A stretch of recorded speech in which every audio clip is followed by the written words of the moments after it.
दोस्तों, इंसानी जीन होमो पहली बार लगभग 25 लाख साल पहले अफ्रीका में उभरी थी। हालांकि उनका दिमाग आज के इंसानी दिमाग के आकार का केवल आधा था। आज हम जिस इंसानी दिमाग के बारे में जानते हैं उसकी उत्पत्ति उतनी पहले नहीं हुई थी जितना हमें अनुमान था। एक नए शोध से पता चला है कि आधुनिक मनुष्य के दिमाग का विकास करीब 17 लाख वर्ष पूर्व अफ्रीका में होना शुरू हुआ था। उस समय अफ्रीका में पत्थर का औजारों के रूप में इस्तेमाल शुरू हो चुका था।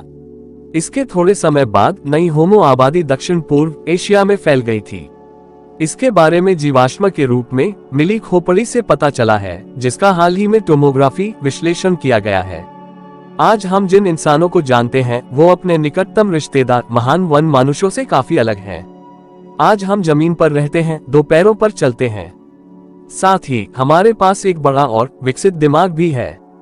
गौरतलब है कि इंसानी जीन होमो पहली बार लगभग 25 लाख साल पहले अफ्रीका में उभरी थी। वो पहले से ही सीधे चलते थे, लेकिन उनके दिमाग का आकार आज के मनुष्यों के दिमाग का केवल आधा था।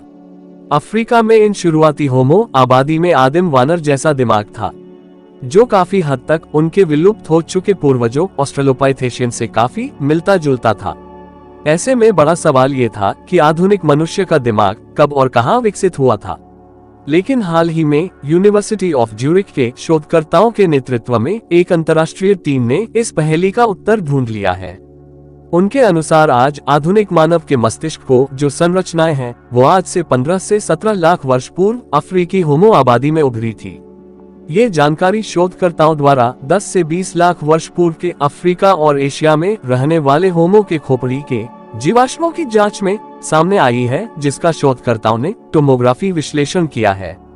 इसके साथ ही उन्होंने मनुष्यों और वन मनुष्यों के जीवाश्म से जुड़े आंकड़ों का भी तुलनात्मक विश्लेषण किया है।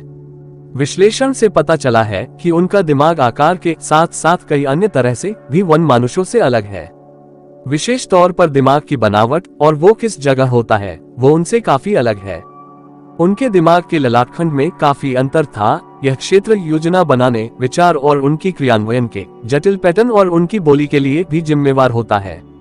चूंकि दिमाग का ये हिस्सा काफी बड़ा होता है, इसलिए बाकी हिस्से पीछे होते हैं। अफ्रीका के बाहर अब तक पहली होमो आबादी के अवशेष दमनिसी में मिले थे, जो अब जॉर्जिया में है। वहां से मिले जीवाश्म भी अफ्रीकी रिश्तेदारों की तरह ही आदिम हैं। ऐसे में यह माना जाता है कि 17 लाख साल पहले तक दिमाग उतना बड़ा और विकसित नहीं था। हालांकि शुरुआती मानव भी कई तरह के उपकरण बनाने में सक्षम थे। ये यूरेशिया की नई पर्यावरणीय स्थितियों के अनुकूल जीने, जानवरों से भोजन प्राप्त करने और अपने समूह के सदस्यों की मदद करने की समझ उनमें थी। वैज्ञानिकों का मत है कि इसी अवधि में शुरुआती रूप से इंसानों ने एक दूसरे से बात करना शुरू किया था। जावा में मिले जीवाश्म इस बात का सबूत है कि यह नई आबादी बेहद सफल थी। साथ ही यह अफ्रीका में अपनी पहली उपस्थिति के कुछ समय बाद ही अपनी काबिलियत की वजह से दक्षिण पूर्व एशिया में भी फैल गए थे।